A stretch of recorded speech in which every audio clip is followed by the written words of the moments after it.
Everyone, I just wanted to talk to you very briefly about earnest money deposits.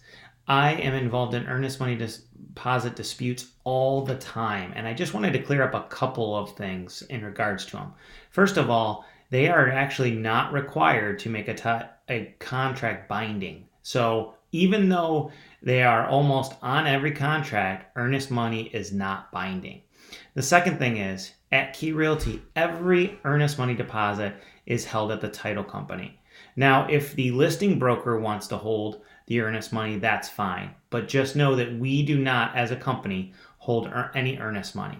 And the reason is we look for what we call the triple win. Is it good for the brokerage? Is it good for the agent? And is it good for the client? And in this case, we believe that it is best for all parties involved. The next thing I want to talk to you about is, what about a dispute? Okay, so let's say that the buyer and seller decide that the contract is not going to go forward. The buyer doesn't want to go forward for inspection concerns, and the seller wants to dispute the earnest money deposit. Well, this earnest money cannot be released unless it's mutual party release. That means that both the buyer and the seller are signing off, agreeing that the earnest money is released to whichever party is agreed upon. Now, there was a pretty healthy debate not that long ago that I was involved in. What if the contract states that the buyer gets the earnest money back for any reason during the inspection period? The West Michigan contract has language to that effect. Here's the difference. If there's no dispute by the seller, then the buyer is entitled to that money back. However, if the seller is disputing the earnest money, despite what it says in the contract, it still has to be mutual party release.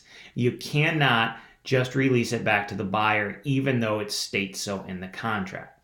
Keep in mind, there's 4 ways to release earnest money. We talked about mutual party release. We can close the deal. If they're in the other 2 are court-ordered injunction, which who wants to do that? But that's the next step, is you go to court. Or if the parties can't agree, it is escheated to the state, and the earnest money will sit in a state account for up to 3 years. And then the party that put the money into the account and put the earnest money down has the right to go ask for it back. Please keep these tips in mind.